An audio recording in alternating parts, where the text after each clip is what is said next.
আল্লাহ আমার সাহাবায়ে কেরাম যেভাবে শহীদ হয়ে যাচ্ছে, আল্লাহ আপনি মেহেরবানি করে সহযোগিতা করুন। আল্লাহর হাবিবের কথা মোতাবেক আল্লাহ রাব্বুল আলামিন নবীকে সহযোগিতা শুরু করলেন। কাফেরদের পক্ষে একটা জিন নামছে, কিন্তু দেখা গেছে অযুব দুষ্ট জিন নেমেছে, আর মুসলমানরা নবীকে ডাক দিয়ে ইয়া রাসূলুল্লাহ, এদের যেইভাবে আমাদের সামনে আসতেছে আমাদের দ্বিগুণ তাদেরকে দেখা যায়, এখন আমরা কি করব? যুদ্ধ চলতেছে, এক হলো রমজান মাস, 17 রমজান। আল্লাহু আকবার কর না কেন? আরো জোরে বলে আল্লাহু আকবার, আরো জোরে বলে আল্লাহু আকবার। আমার নবী, আপনার নবী রাহমাতুল লিল আলামিন আল্লাহকে যখন ডাক দিয়ে বললেন, আল্লাহ মেহেরবানি করে গো আমার সাহাবায়ে কেরামদেরকে সহযোগিতা করুন।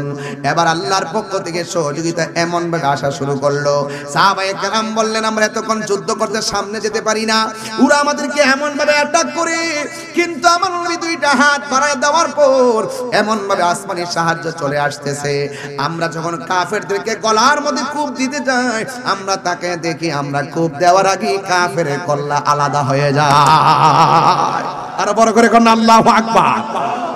আসমানি ওই যে আবাবিল পাখির মতন, ওই যে খানায়ে কাবা রক্ষা করছেন আমার আল্লাহ পাকের আসমানি প্রোটেকশন।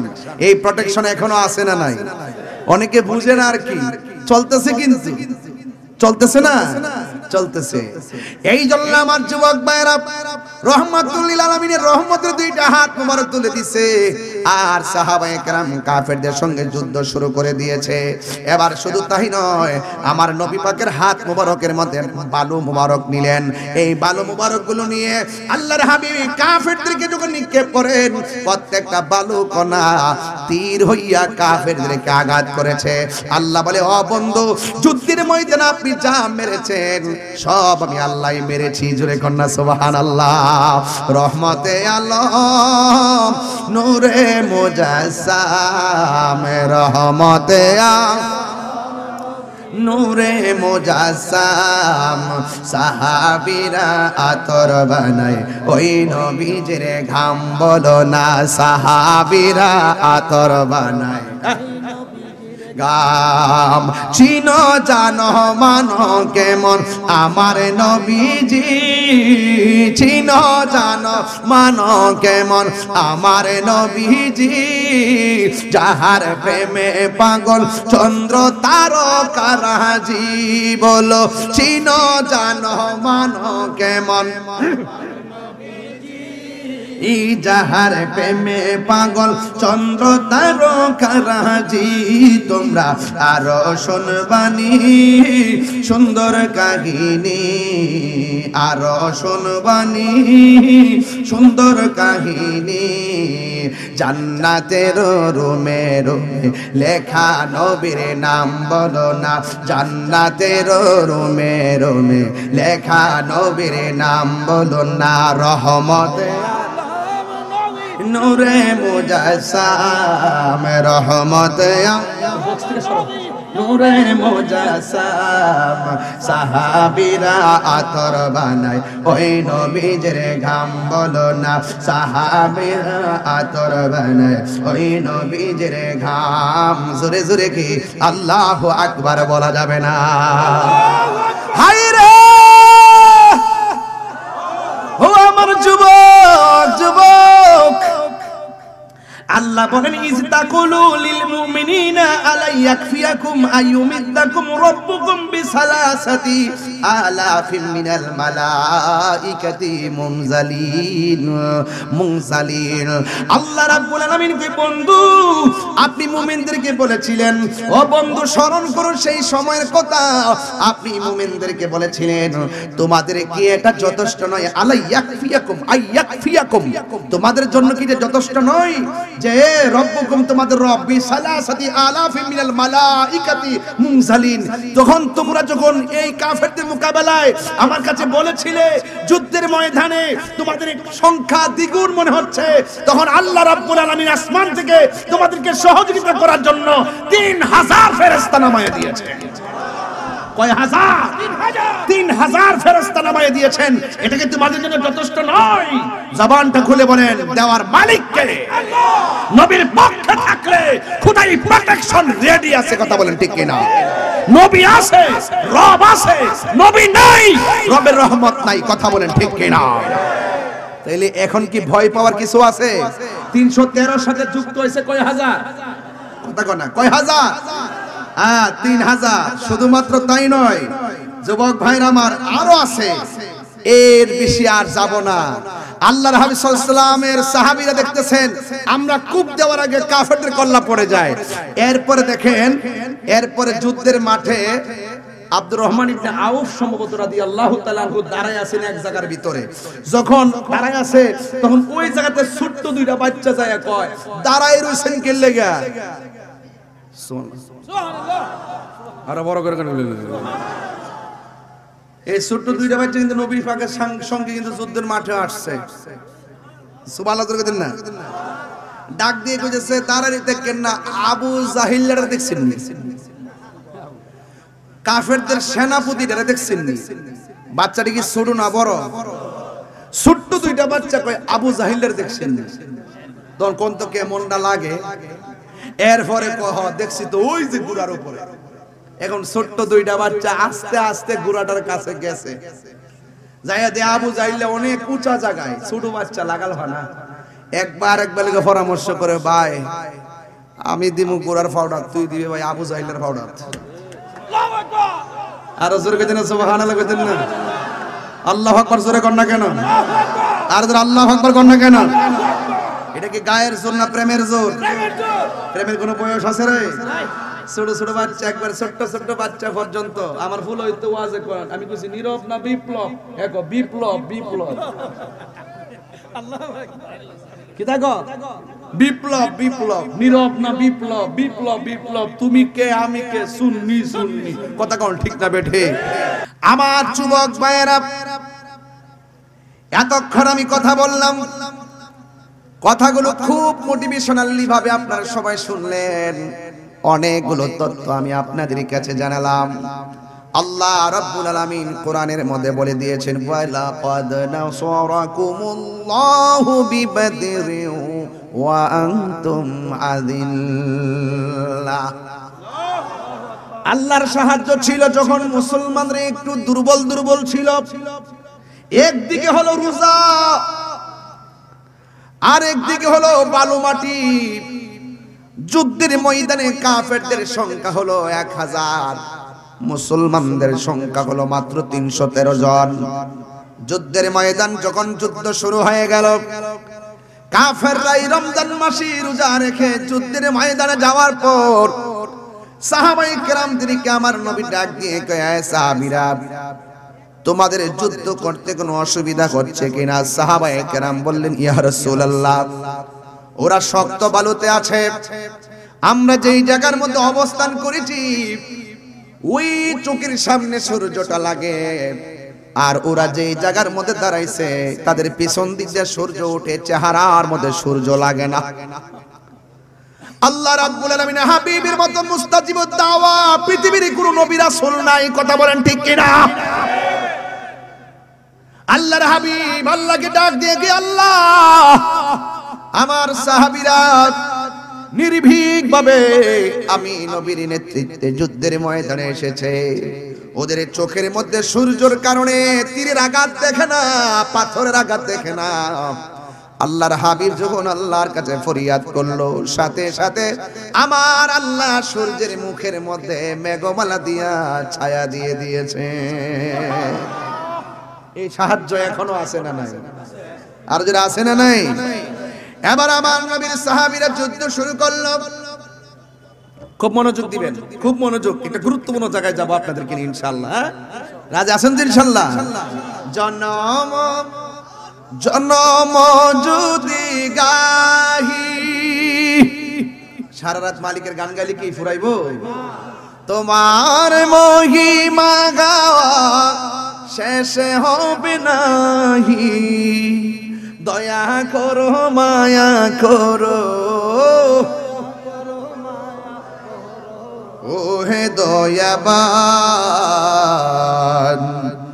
তুমি রহমান তুমি মেহেরবান।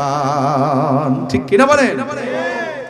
জনম জনম যদি গাহি তোমার মহিমা গাওয়া শেষ হবে নাহি। মায়া করো দয়া করো ও গো রহিয়ান তুমি রহমান তুমি মেহেরবান তুমি রহমান তুমি মেহেরবান। জোরে জোরে কি আল্লাহু আকবার বলা যাবে না? ও বন্ধুরি, ও দুলিয়া খানের বাবারা, ডেমেশ্বরীর বন্ধুরা, আঞ্জুমানে সালিকিন বাংলাদেশ হবিগঞ্জ জেলার বন্ধুরা, যত জায়গা থেকে আপনারা এসেছেন, আপনারা জবান খুলে বলুন রহমত দেওয়ার মালিক কে? সূর্যের মুখে মেঘমালা দিয়ে ছায়া দিয়েছেন কে? এরপরে আমার নবীর সাহাবীরা যুদ্ধ শুরু করলো। ওই মুহূর্তে আমার নবী সাহাবায়ে কেরামদেরকে ডাক দিয়ে, হ্যাঁ সাহাবীরা, তোমাদের কোনো অসুবিধা আছে? সাহাবীরা বলে, ইয়া রাসূলুল্লাহ, ঘোড়া দিয়ে দূর দিলে ঘোড়ার ধুলাবালির কারণে অন্ধকার দেখা যায়, অন্ধকারের কারণে তীরের আঘাত দেখি না, চোখের সামনে অনেক সাহাবীর চোখ চলে যাচ্ছে, চোখের সামনে অনেকগুলো সাহাবীর হাত চলে যাচ্ছে, চোখের সামনে অনেকগুলো সাহাবী জীবন চলে গিয়েছে। ইয়া রাসূলুল্লাহ, যদি এমন ভাবে চলতে থাকে ইসলামের পতাকা আকাশে উড়াইব কে?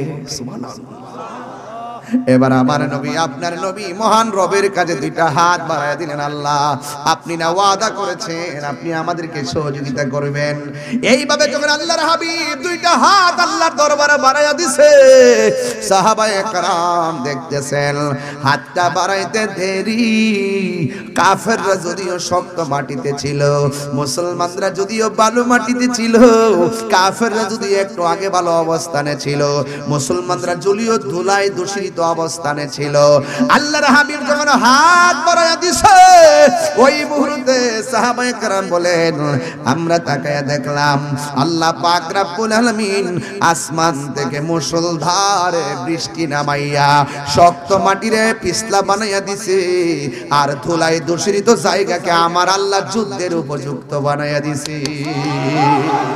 আর বড় করে আল্লাহু আকবার কোন কেন? ওয়ালাকাদ নাসারাকুমুল্লাহু বিবাদরি ওয়া আনতুম আযিল্লা। এই যুবক পায়ের মধ্যে হাত দিয়ে বলে দিয়ে যায়, এই রমাদানের মুবারক এমন একটা দিন, এমন একটা মুহূর্তে আমি আপনি পড়ছি, এটা সাধারণ দিন নয়, ঐতিহাসিক বদরের দিন রে বাবা। এবার সাহাবায়ে কেরামদের মধ্যে যুদ্ধ শুরু হয়ে গেল। এবার সাহাবায়ে কেরাম কাফেরদের সঙ্গে যুদ্ধ শুরু হয়ে গেল। একটা সাহাবী যার নাম হলো কাতাদা, খুব সাহসী সাহাবী, তার চোখের মধ্যে কাফেররা এমন জোরে তীর মেরেছে, চোখটা বের হয়ে গালের উপরে তীরটা ঝুলে গেছে। এই কাতাদা চোখটা যখন ঝুলে গেছে, আমার নবীর কাছে আইসা কয়, ইয়া রাসূলুল্লাহ, নবী গো, ইয়া রাসূলুল্লাহ। সাহাবায়ে কেরামদের কথা এবং ভাগ্য কত ভালো, চোখ পড়ে গেছে, নবীর কাছে চোখের চিকিৎসার জন্য যায়। ইয়া রাসূলুল্লাহ, আপনার প্রেমিকগুলা হবিগঞ্জের জমিনে কত বাতিল কর্তৃক জুলুমের শিকার হয়, আমরা তো শিখাইছো তো সুতরাং ছোট্ট বাচ্চা গেছে গুরের কাছে, গুরের কাছে যাওয়ার পরে গুরের আড়ুড়ের মধ্যে আবু জাহিল তো এমনে ছায়াছে, কইছে ওই বলাই দে, ও এমনে যা এমনে যা, কিন্তু ছোট্ট দুইটা বাচ্চা যায় গোড়ার ফাউডার মধ্যে কূপটা দিছে, এমনে গোড়া আর হেইটা গিয়ে আমার আবু জাহিলের ফাউডার মধ্যে। আবু জাহেল চিৎপটাং হয়ে পড়ে গেছে, যাই এক বসছে বুকটার উপরে বৈশা একদম সাইজ করতেছে। ওই সাহাবী দৌড়ায় গেছে, দুইজনের ছোট মানুষের কূপ না, পরে তিনিও যাই একটু সহযোগিতা করলেন। এই ছোট্ট দুইটা বাচ্চার কাছে অত বড় সেনাপতি, ছোট্ট একটা মশার কামড়ের মধ্যে নমরুদ্দা ফেরাউনে ওই নীল নদের মাঝখানে। দেখেন তো আল্লাহ পাক ইতিহাসটা তাকায় দেখেন তো, যারা জালেম, যারা জুলুম, যারা অত্যাচার করেছে, যারা অবিচার করেছে, যারা খুন করেছে, যারা গুম করেছে, যারা মানুষকে ঠকিয়েছে, যারা মানুষের উপরে জুলুম করে, যারা হককে দাফন করার জন্য চেষ্টা করে, যারা মানুষের অধিকারকে লুণ্ঠন করে, এবং যারা সত্যিকার হককে লুণ্ঠন করা আর দাফন করার জন্য ষড়যন্ত্র করে, ইতিহাসটা তাকায় দেখেন। নমরুদ্দা জুতাটা বাড়ি দে, জুতাটা বাড়ি দে, জুতাটা বাড়ি দে, জুতাটা বাড়ি দে, জুতাটা বাড়ি দে। ফাত্তর দিয়ে বাড়ি দিলে আর আরাম লাগে না, জুতা দিয়ে বাড়ি দিলে আরাম লাগে। ল্যাংরা মশা নমরুদ্দের নাহে দিয়া ঢুকাইছে, মগজ কামড় দে, তাকদা জুতাটা বাড়ি দে। কথা বলেন না কেন, কথা বলেন না কেন? শুনেন, বত পালোয়ানগিরি করো না কেন, মরণ হবে নিকৃষ্ট। বুঝতে পারতেছেন? বুঝতে পারতেছেন? ছোট্ট এত বড় আবু জাহিল্লা, বাবা এত বড় সেনাপতি কাফেরদের দুইটা বাচ্চার হাতে আল্লাহ তারে কি দিছে? মৃত্যু দিছে। তো বুঝতে পারতেছেন আবু জাহিল্লা কিন্তু শেষ, আর ছোট দুইটা বাচ্চার কাছে কিন্তু আবু জাহিল্লা বিদায় হয়ে গেছে। এবার কাফেররা বলতেছে কি ঘটনাটা কিতা? আমরা যে এমন ভাবে মারলাম, আমরা কূপ দেওয়ার আগে ফেরেশতারা, আমরা কূপ দেওয়ার আগে কাফেরদের চেহারা আলগা হয়ে যায়। কারণটা কি? কারণটা তো একটাই, আল্লাহ বলছেন মুসলমানদেরকে সহযোগিতা করেছেন। ওয়ালাকাদ নাসরাকুমুল্লাহু বিবাদরি ওয়া আনতুম আযিল্লা, যখন তোমরা দুর্বল ছিলে আমি আল্লাহ তোমাদেরকে আমি খোদাই প্রোটেকশন দিয়ে সাহায্য করেছি। কথা বলেন ঠিক কিনা? তাহলে যুদ্ধের জয় পরাজয় সংখ্যার উপর নির্ভর করে না, যুদ্ধের জয় পরাজয় নির্ভর করে আল্লাহর উপরে আস্থা আর বিশ্বাসের কারণে। এই জন্য যুবক ভাইরা আমার, হিমশিম খাবেন না, টেনশন করবেন না। গরিব হইতে পারেন, গরিব হইতে পারেন, টাকা না থাকতে পারে, বিমান ভাড়া না থাকতে পারে, আপনার পাসপোর্ট না থাকতে পারে, যদি প্রেম থাকে মদিনাওয়ালা আপনার ঘরে ডেমেশ্বরে ভাঙ্গা করে এসে দিদার দেওয়ার ক্ষমতা আছে না নাই? হাত তুলে বলো আছে না নাই? এইটা হলো সুন্নিদের বিশ্বাস। এটা কার বিশ্বাস? সুন্নিদের বিশ্বাস। এই বিশ্বাস আমাদের থাকবে কি থাকবে না? আরো জবান খুলে থাকবে কি থাকবে না?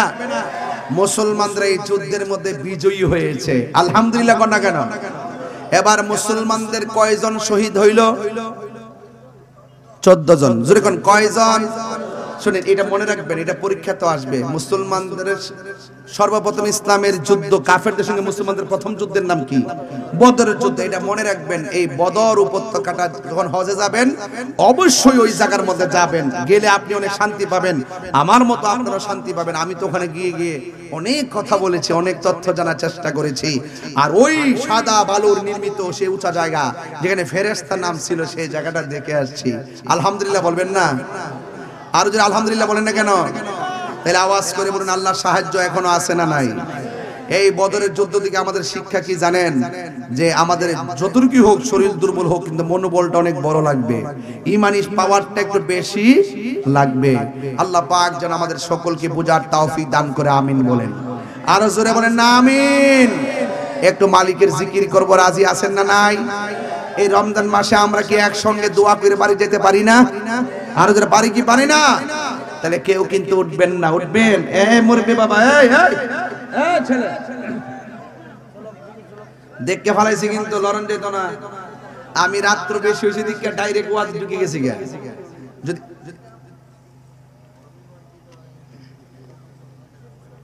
রাখ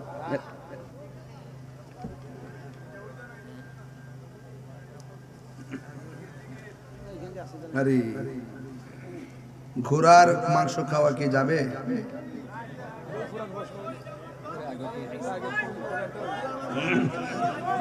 আচ্ছা, ঘোড়ার গোশত আমি শুনছি, পত্রিকা পাইছি গাজীপুর নাকি ঘোড়ার গোশত 450 টাকা কেজি বিক্রি হইতেছে। 250 তাহলে সস্তা। আবার আজকে আবার শেষ রাইতে ফেসবুকে শুনতেছি যে রাত্রিবেলা ঘোড়া জব করে, সকালবেলা গরুর দামে ঘোড়ার গোশত বিক্রি করে। দেখছেন কি অবস্থা? কোন ভাই এটা কিতা ফতোয়া কিতা? ঘোড়ার গোশত নাম যেমনি আচ্ছা, খাওয়া জায়েজ নাই, এটা ইমামে আজম আবু হানিফা রাহমাতুল্লাহ আলাইহি মাকরুহ তাহরিমে বলছেন না?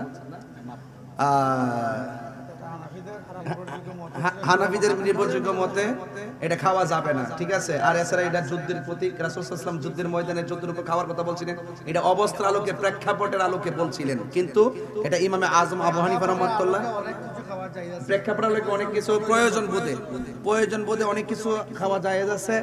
এরপরও রাসূল করিম সাল্লাল্লাহু আলাইহি ওয়াসাল্লাম কিন্তু হাদিসে নিষেধ করছেন, নাহা রাসূলুল্লাহ সাল্লাল্লাহু আলাইহি ওয়াসাল্লাম আন লুহামিল খাইলে ওয়াল বিগাল ওয়াল হামির, গাদার গোশত এবং ঘোড়ার গোশত খাওয়াকে আল্লাহ রাব্বুল সাল্লাল্লাহু আলাইহি ওয়াসাল্লাম নিষেধ করেছেন। এই মর্মে বাহন। তো আমরা সার্বিক দিক চিন্তা ভাবনা করে এই সিদ্ধান্তে উপনীত হতে পারি যে ঘোড়ার গোশত খাওয়াটা মাকরুহে তাহরিমা। যদিও অন্যান্য ইমামগণ বিভিন্ন মতামত দিয়েছেন, কিন্তু আমাদের হানাফি মজে আমরা এটার উপর আমল করি এবং এটার উপর আপনারাও আমল করবেন। কথা কি বোঝাতে পেরেছি? আর কথা বোঝাতে পেরেছি? আল্লাহ যেন আমাদের সকলকে বোঝার। এটা কইতে প্রশ্ন দিয়ে দিয়েছে, আমি তো বুঝি রে এটা আর মানুষ বেশি না আমার দিছে না, আমি বুঝি না, তুই কম বুঝি তো। যাই হোক, অসুবিধা নাই, যেটা বলছি এটাই সঠিক। জি ভাই, বলেছি না কোন ভেজাল আছে? হ্যাঁ, যাই হোক ভাইরা আমার, আল্লাহ পাক যেন আমাদের সকলকে বোঝার তৌফিক দান করে, বলুন আমিন। এই কই পাগলা কই? বাগিনা। আচ্ছা আচ্ছা, আমাদের বাসায়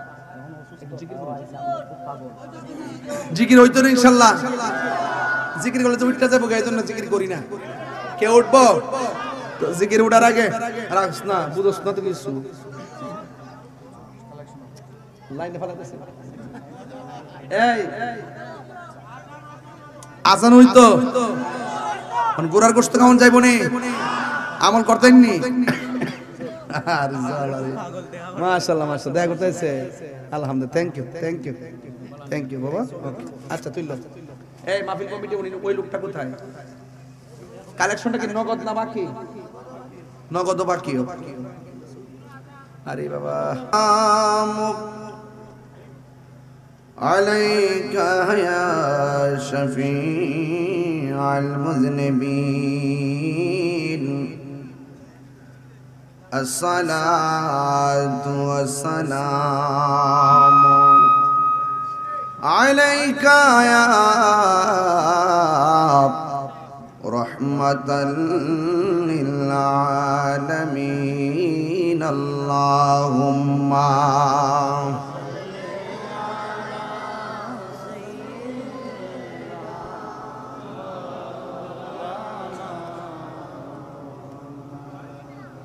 وعلى آل سيدنا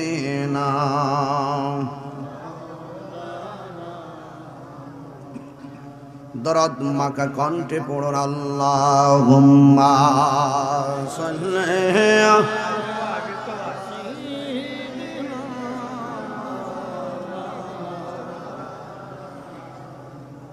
وعلى آل سيدنا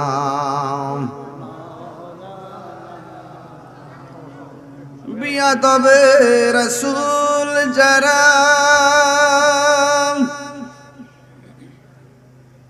তার নবীকে দাঁড়িয়ে সালাম দিবে না,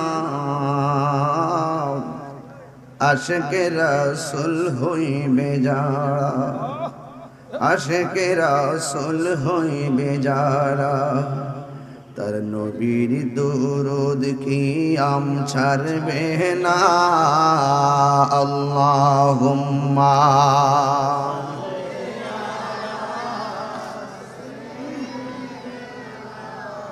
মাওলানা মুহাম্মদ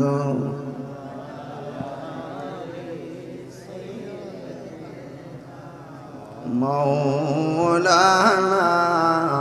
মুহাম্মদ, লা ইলাহা লা ইলাহা লা ইলাহা লা ইলাহা হাসবি রব্বি জাল্লাল্লাহ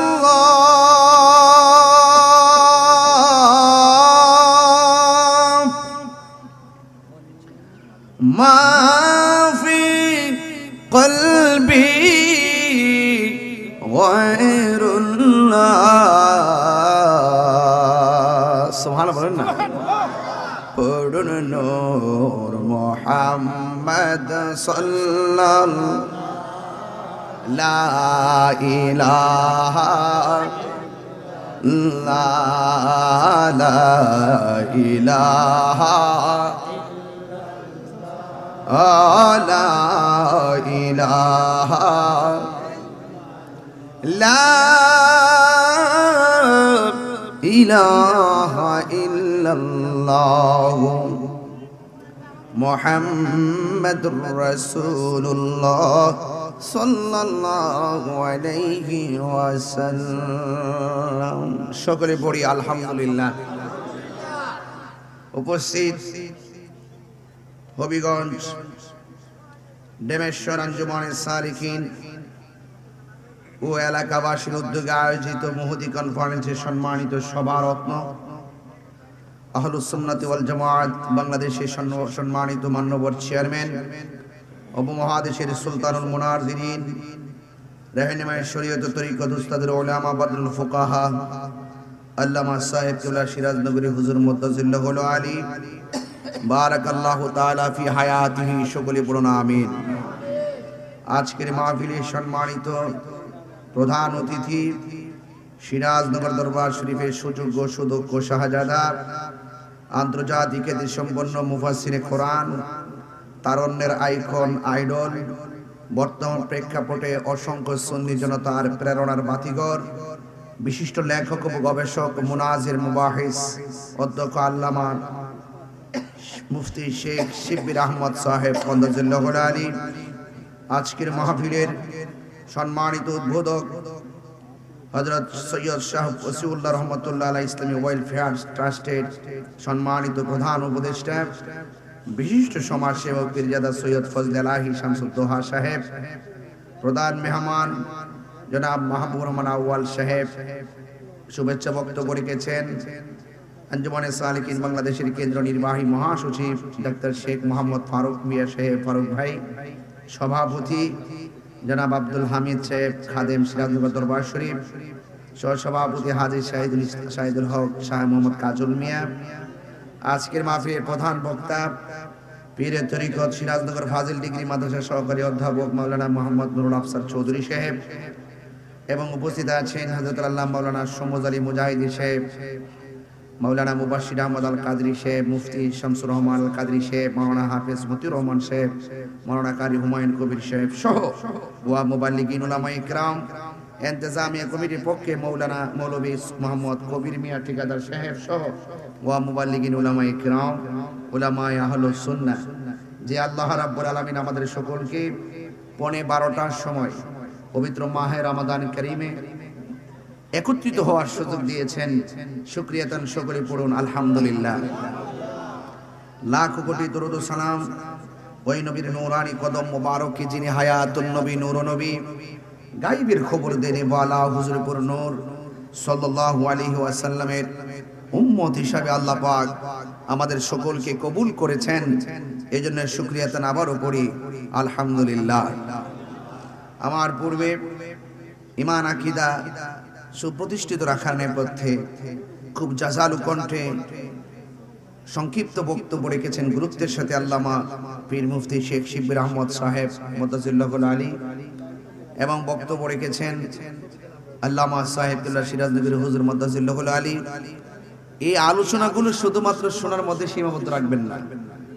কিছু কিছু আমরা যখন ওয়াজ করি, ওয়াজের ভিতরে কিছু ঘটনা বলি, আপনারা শুনে খুব আনন্দ পান, মজা পান, খুব প্রেম বিলাইয়া দেন। বাড়িতে যাওয়ার পরে এগুলো আর মনে না রাখলেও না রাখতে পারেন, ভুলে গেলেও যে গুনাহ হয়ে যাবে সেটা এরকম না। ঘটনা শুনলেন ভুলে গেছেন, আমি যে কথা বলছি এই কথাগুলো ভুলে গেছেন, এটার জন্য আপনার কফিয়ত নাই। কিন্তু ঈমান আকীদার ব্যাপার, এগুলো ভুলে যাওয়ার বিষয় না, এটা ধরে রাখতে হবে মৃত্যুর আগ পর্যন্ত। বুঝতে পারছেন? এটা আপনার আকীদা, এটা আপনাকে মাথায় রাখতে হবে। এই আকীদার বিষয়গুলো খুব কঠিন ব্যাপার। আমার ভাই ইমাম আহমদ রেজা খান ফাজিল বিল্লাহি রহমাতুল্লাহ আলাই হুজ্জাতুল্লাহ ফিল আরদিন ইমামুল মুসলিমিন ইমাম আহমদ রেজা খান ফাজিল বিল্লাহি রহমাতুল্লাহ আলাই, যাকে আমরা কোটি কোটি, যার নামের উপরে এমফিল হয়, যার নামের উপরে গবেষণা হয়, যার মেধা শক্তির উপরে রিসার্চ হয়, যার লেখনী এখনো অধ্যাবসায় করা হয়, যার লেখনীর উপরে রিসার্চ হচ্ছে, গবেষণা হচ্ছে, সেই আমরাই সবাই তার দৃঢ়তা, ওনার এলেম, ওনার লেখা সবকিছু মিলে মানুষ ওনাকে আলা হযরত নাম দিয়েছে। সুবহানাল্লাহ।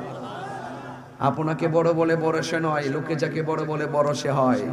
অনেক লোক আছে ডুল পিটাইয়া নিজের এলেমকে জাহির করতে চেষ্টা করে, কথা বলেন ঠিক কিনা? কিন্তু আলা হযরত তিনি এলেম পিটাচ্ছেন না, ওনার এলেমে সিক্ত হয়ে হাজার হাজার কোটি কোটি দেশ বিদেশের সবার সারা বিশ্বে সকল মানুষ ওনার এলেমের কারণে, ওনার দক্ষতার কারণে, ওনার প্রেমের কারণে আলা হযরত বলতে বাধ্য হয়েছে, কথা বলেন ঠিক কিনা? তো এই দেশটা তো মনে করেন এই উপমহাদেশ, আপনারা হয়তো জানেন যে বাতিলরা এখন দেখছেন না কিছু কিছু লোক টাকার কাছে ঈমান বিক্রি করে ফেলে।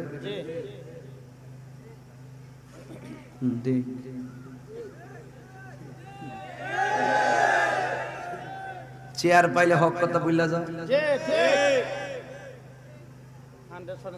কথা কোন ঠিক কিনি? এতদিন তো রাস্তাঘাট ফাটাই লিছে, দর্শন হইলে ওখান খবর নাই, কথা কোন ঠিক কিনা? এখন আর কোনো খবর নাই, এখন সব ওলি আল্লাহ হয়ে গেছে, কথা কোন ঠিক কিনা? সব ওলি আল্লাহ হয়ে গেছে। সুতরাং বোঝা গেল এদের ইসলাম আর আমরা সুন্নিরা যে ইসলামের কথা বলি পার্থক্য আছে। এজিদের ধারা আর হুসাইনি ধারা এক না, কথা বলেন ঠিক কিনা? খুব মনোযোগ দিবেন, খুব মনোযোগ দিবেন। এই জন্য ঈমান বড় সম্পদ, এটাকে ধরে রাখতে হবে। ঈমান কি হবিগঞ্জ বাজারে কেজি ধরে কিনা বেচা হয়? মুদিমালের দোকানে গেলে মুদিমাল পাওয়া যায়, আর আল্লাহর ওলিদের দরবারে গেলে আল্লাহ পাওয়া যায়, কথা বলেন ঠিক কিনা?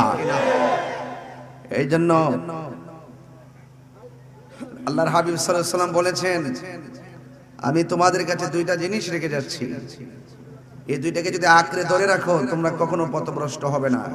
একটা হলো আল্লাহর কোরআন, আর একটা হলো নবীর আহলে বায়াত। যেরকম না সুবহানাল্লাহ। তো আমরা আহলে বায়াতের পক্ষে আসি না নাই? আমরা পাকে পাঞ্জাতনের পক্ষে আসি না নাই? কারা কারা আছেন হাত তুলেন, স্লোগান লাগান। নারায়ে তাকবীর, নারায়ে সালাত, নারায়ে তাসিয়া, নারায়ে পাক পাঞ্জাতন। আমার যুবক ভাইরা, কত রমজান আমরা অতিক্রম করেছি। রমজান কতটা গেছে? 17টা রমজান আমরা অতিক্রম করেছি, ঠিক না? আপনারা জানেন এই 17 রমজান একটি ঐতিহাসিক দিন, ঠিক কিনা? এই দিনটি কি দিবস? বদর দিবস। শুধুমাত্র নামের শোনার মধ্যে, নামের মধ্যে আর জানার মধ্যে সীমাবদ্ধ থাকলে চলবে না। বদর দিবস শুধুমাত্র একটি দিবসের নাম না, বদর দিবস একটি চেতনার নাম, কথা বলেন ঠিক কিনা? এই দিনটা আজকে আমাদের কাছ থেকে অতিক্রম হয়েছে। এই বদরের যুদ্ধে মুসলমানদের পক্ষে যিনি সেনাপতি ছিলেন, রাহমাতুল লিল আলামিন। এখান থেকে একটা জিনিস কিন্তু পরিষ্কার, ইসলামের প্রথম যুদ্ধের নাম, প্রশ্ন আসতে পারে, ইসলামের প্রথম যুদ্ধের নাম কি? বদরের যুদ্ধ। কিসের যুদ্ধ? গাজওয়ায়ে বদর।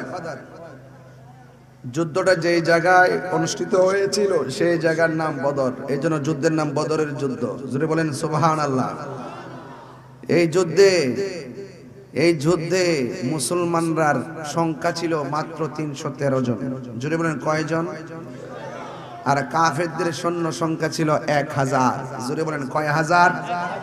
1000 ছিল। এবং মুসলমানদের তলোয়ার ছিল 8টি। জোরে বলেন কয়টি? আর কাফেরদের যে তাদের সশস্ত্র বাহিনী ছিল 600। কয়শ? 600। এবং মুসলমানদের ঘোড়া ছিল মাত্র 2টা, কাফেরদের ঘোড়া ছিল 100টি। মুসলমানদের উট ছিল মাত্র 70টি, কাফেরদের উট ছিল 700টি। মুসলমানদের পক্ষে যুদ্ধ করতে করতে শহীদ হয়েছে 14 জন, কাফেররা নিহত হয়েছে 70 জন। মুসলমানদের একজনকে বন্দী করতে পারে নাই, কাফেরদেরকে 70 জন বন্দী করা হয়েছে। এই যুদ্ধের ফলাফল হলো মুসলমানরা বিজয়ী হয়েছে। তার মানে বলা হয়েছে যে এই মুসলমানদের ইতিহাস বিজয়ের ইতিহাস। কথা বলেন ঠিক কিনা? এখানে ছোট ছোট কিছু কথা বলে গেছি, যেহেতু ওয়াজে বলতে পারবো না, শুরুতেই বলছি। কেন বলছি শোনো। এই যুদ্ধের মুসলমানদের সংখ্যা ছিল কম। কি ছিল? কম। আর কাফেরদের সংখ্যা ছিল বেশি। এই যুদ্ধের ফলে মদিনায় শুধুমাত্র একটা যুদ্ধের বিজয় হয়েছে বিষয়টা এরকম না। এই যুদ্ধের ফলে মদিনা রাষ্ট্র, যেমন মক্কা থেকে রাসূলুল্লাহকে তারা কি করেছেন, তাদের অত্যাচারে অতিষ্ঠে আল্লাহ পাকের নির্দেশে রাসূল করিম সাল্লাল্লাহু আলাইহি সাল্লাম হিজরত করে মদিনায় এসেছেন। মদিনার মানুষ যখন রাসূলুল্লাহকে এমন ভাবে রিসিপশন করেছেন, এটা জলে পড়ে সারকার হয়ে গেছে মক্কার কুরাইশেরা, কাফেররা। তখন এই জায়গার ভিতরে কিভাবে মুসলমানদের মাঝে একটি বিভাজন সৃষ্টি করা যায় এবং মুসলমানদের সেই ঐক্যকে কিভাবে বিনষ্ট করা যায়, তারা ছলে বলে কৌশলে মুসলমানদের রাজনৈতিক জায়গা, অর্থনৈতিক জায়গা, সামরিক জায়গা, চেতনার জায়গাগুলোকে ধ্বংস করার জন্য একটা ছক এঁকেছিল। কিন্তু মুসলমানরা এই যুদ্ধে জয়ী হওয়ার কারণে মদিনা রাষ্ট্রে রাজনৈতিক শক্তি অর্জন হয়েছে, অর্থনৈতিক শক্তি অর্জিত হয়েছে এবং ইসলামের যে চেতনা, সেই চেতনাটা ফিরে এসেছে। আপনি দেখবেন যেই কোনো যুদ্ধে যদি বিজয়ী হয়, বিজয়ী হওয়ার পরে যে চেতনা জাগ্রত হয়, আগামীর পথ উন্মোচন হয়। কথা বলেন ঠিক কিনা? তাইলে এই জন্য কাফেরদের যে সৈন্য সংখ্যা ছিল 1000, কাফেরদের সেনাপতি ছিল আবু জাহিল। কে ছিল? আবু জাহিল। তো এই জন্য যুবক ভাইয়ের আমার, এই যুদ্ধের মধ্যে দেখেন মুসলমানরা বিজয়ী হয়েছে। সংখ্যা কম ছিল না বেশি ছিল? কম ছিল।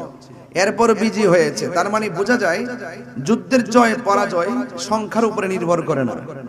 যুদ্ধের জয় পরাজয় সংখ্যার উপরে নির্ভর করে না। যুদ্ধের জয় পরাজয় নির্ভর করে একমাত্র আল্লাহর উপরে আস্থা আর বিশ্বাসের কারণে। কথা বলেন ঠিক কিনা? এই জন্য আল্লাহ পাক কোরআন কারীমের মধ্যে বলেছেন, ওয়ালা তাহিনু ওয়ালা তাহজানু ওয়া আনতুমুল আ'লাউনা ইন কুনতুম মুমিনিন। আল্লাহ পাক বলেছেন, নিরাশ হয়ো না, দুঃখিত হয়ো না, চিন্তাগ্রস্ত হয়ো না, হতাশ হয়ো না, বিজয় তোমাদেরই আসবে যদি তোমরা আমলদার হতে পারো। ঠিক না? আল্লাহ শর্ত হচ্ছে ইন কুনতুম মুমিনিন, যদি তোমরা মুমিন হতে পারো। বুঝেন বুঝেন বুঝেন, কি হতে পারো? তাহলে শিবির ভাই যে কথা বলছে যে ইমানটা বড় সম্পদ, ইমানটা বড় পাওয়ারফুল জিনিস। ইমান যার থাকে তার উপরে স্বয়ং আল্লাহর রহমত থাকে। কথা বলেন ঠিক না বেঠিক? তাইলে বোঝা গেল যুদ্ধের জয় পরাজয় নির্ভর করে সংখ্যার উপরে। কিসের উপরে? আল্লাহর উপরে আস্থা আর অবিচল ভক্তি আর বিশ্বাসের উপরে। কথা বলেন ঠিক কিনা? আল্লাহ বলছেন তোমরা নিরাশ হয়ো না, বিজয় তোমাদেরই হবে যদি তোমরা মুমিন হতে পারো। আজকে দেখলাম ফেসবুকের পাতায় একই সাথে গাজা থেকে শুরু করে অনেকগুলো জায়গায় ইসরায়েল রমজান মাসেও বোমা মারছে, মুসলমানদেরকে একদম শেষ করে দিচ্ছে। কিন্তু তারা যতই শেষ করুক না কেন, সেই অনেক বছর আগ থেকে তারা যুদ্ধ করতে করতে ইসরায়েলের ফিলিস্তিনের ঘরে বাইরে ঢুকে গেছে।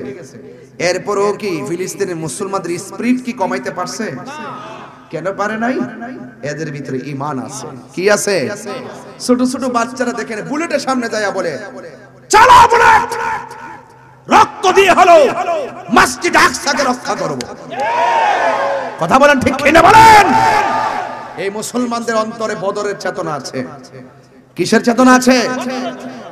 সিরাজনগর দরবার শরীফ খানকায় বসে শুধু বিশ্বাসগিরি করে না, সংকটে দুর্যোগে বিভিন্ন চেতনার সময় বিভিন্ন ধরনের অপশক্তির বিরুদ্ধে রুখে দাঁড়ানোর জন্য সত্যের পথে আস্থা আর অবিচল রেখে মিথ্যাবাদীদের বিরুদ্ধে, কাযযাবদের বিরুদ্ধে রাজপথেও তাদের অবস্থান আছে না নাই? আছে না নাই? এই জন্য সিরাজনগর দরবার শরীফ কখনো বাতিলকে সহ্য করে না। অনেকে মিলেমিশে চলে, আরে চলতে থাকি, চলক দে, এই চলক দে মানে বুলালো। কথা কোন ঠিক না বেটি? যদি আগে থেকে যদি এই দর্শনটা তারা লালন করত, এই বাংলাদেশে একটা বিয়াদব আল্লাহ আল্লাহর ওলির মাজার আক্রমণ করতে পারতো না। কথা বলেন ঠিক কিনা? এই সমস্ত মুনাফিকদের কারণে আজকে আমাদের সুন্নিদের উপরে তারা ওপেন কথা বলার সুযোগ পায়, আঘাত করার সুযোগ পায়। কথা বলেন ঠিক না বেঠিক? বাঁচবেন না কেউ, এখনো সময় আছে। ঈমানি চেতনা লালন করেন। ধুরি মাছ না সুই পানি এগুলো করবেন না। গড্ডালিকা প্রভা এগুলো বাদ দেন। এগুলো বাদ দিয়া সত্যকে হৃদয়ে ধারণ করেন। বিপদ আমাদের উপর কম নাই। আমি বলছি চুরি তো করি নাই, দুর্নীতি তো করি নাই, বাটফারি তো করি নাই, ঈমান চুরি তো করি নাই, গরু চুরি তো করি নাই। তো সুতরাং যারাই যত আক্রমণ করুক না কেন, বাঘের মতো লড়াই করে যেতে হবে। এটা বদরের চেতনা। এই চেতনা যখন হৃদয়ে থাকবে, স্বয়ং আল্লাহ আপনাকে সহযোগিতা করবে। কথা কোন ঠিক না বেঠিক? এই জন্য লাল চক্ষুকে ভয় পাবেন না। আজকের দিনটা বদরের যুদ্ধ। ইসলামের ইতিহাসে কাফেরদের সাথে মুসলমানদের সর্বপ্রথম, এই বিশ্বের মধ্যে কাফেরদের সঙ্গে মুসলমানদের সর্বপ্রথম সম্মুখ যুদ্ধ, সামরিক যুদ্ধের নাম বদরের যুদ্ধ। কথা বলেন ঠিক কিনা? আজকে যদি কিছু কথা না বলি, হক আদায় হবে? এই হক আদায় হবে। এরপরে দেখবেন আমি কত সুন্দর একটি জায়গায় ঢোকার চেষ্টা করব। সবাই জবানটা খুলে বলেন, ইজ্জত দেওয়ার মালিক কে? আরো জোরে, আরো জোরে। সাহায্য দেওয়ার মালিক কে? রমজান মাস, কষ্ট নিবেন না। এই মাপ, অনেকে বলে রমজানে নাকি মাহফিল হয় না। দেখেন তো কত সুন্দর লাগে রমজানে মাহফিল। ম্যাক্সিমামদের মাথার মধ্যে টুপিও আছে। মারহাবা গো। এগুলো রমজানের বাইরে কিন্তু পাওয়া যায় না। এই জন্য রহমত চলছে, আলহামদুলিল্লাহ বলেন। তাইলে আমরা এই রমাদানুল মুবারকে ওয়াদাবদ্ধ হতে পারি, জীবন দিব কিন্তু ঈমান দিব। আর যারা জীবন দিতে পারি কিন্তু ঈমান দিব। সবাইকে একমত আছেন? কারা কারা একমত আছেন দুই হাত তুলে দেখাবে নিশ্চয়। নারায়ে তাকবীর, নারায়ে তাকবীর, নারায়ে সালাত, আহলে সুন্নাত ওয়াল জামাত, নারায়ে তাওসিয়া, ইয়া ফাকফাজাতুন, সুহাদায়ে কারবালা। মারহাবা বলেন, সুহাদায়ে বদর। মারহাবা, আলহামদুলিল্লাহ বলেন। আমি ওই বদরের প্রান্তরে গিয়েছিলাম আমার আম্মাকে নিয়ে। আমি ওই পাহাড়টা দেখে আসছি, ওই বালুর জায়গাটা দেখে আসছি, যে জায়গার মধ্যে মুসলমানদেরকে সহযোগিতা করার জন্য আল্লাহ পাক ফেরেশতা নামাই দিয়েছিলেন। ওই জায়গাটা দেখে আসছি, যে জায়গার ভিতরে আবু জাহিলকে সাইজ করা হয়েছিল। এবং ওই জায়গাটা দেখছি যে জায়গাতে 14 জন সাহাবী যে শহীদ হয়েছেন তাদের নামের তালিকা লাগায় রাখা হয়েছে। সুবহানাল্লাহ বলেন, বুঝতে পারছেন? এবং যে যুদ্ধের যে মাঠের জায়গাটা দেখছি উঁচা আর নিচা, উঁচা আর নিচা, বুঝতে পারছেন? তো এই জন্য কাফেররা কিন্তু শক্ত জায়গায় অবস্থান করছিল, আর মুসলমানরা যে জায়গায় অবস্থান করছিল এই জায়গাটা ছিল ধুলা। কি ছিল? ধুলা ছিল, ধুলা। কাফেররা কই দেখেন, যারা একটু পাট টাইপের, এরা দেখবেন কৌশল কইরা তাদের ব্যবস্থাপনা বানায়। দেখবেন বিভিন্ন আমাদের দেশের মধ্যে দেখবেন এমন কি কিছু জায়গার মধ্যে এই বেয়াদব রাসূলগুলো ক্যান্টনমেন্ট বানায় রাখছে, ঘাঁটি বানায় রাখছে, যেন এরা আমাদেরকে অ্যাটাক করতে পারে। কথা কারণ ঠিক না বেডি? এটা অনেক আগের থেকেই চিন্তাধারা। এটাও ঘোরার দিকে পাইছে যে সুবিধাজনক জায়গায় একটা অবস্থা তৈরি করে রাখা। কিন্তু ওরা তো জানে না, আরে ইমানের নূর যেখানে, খুঁটি সেখানে। ঠিক কিনা বলে?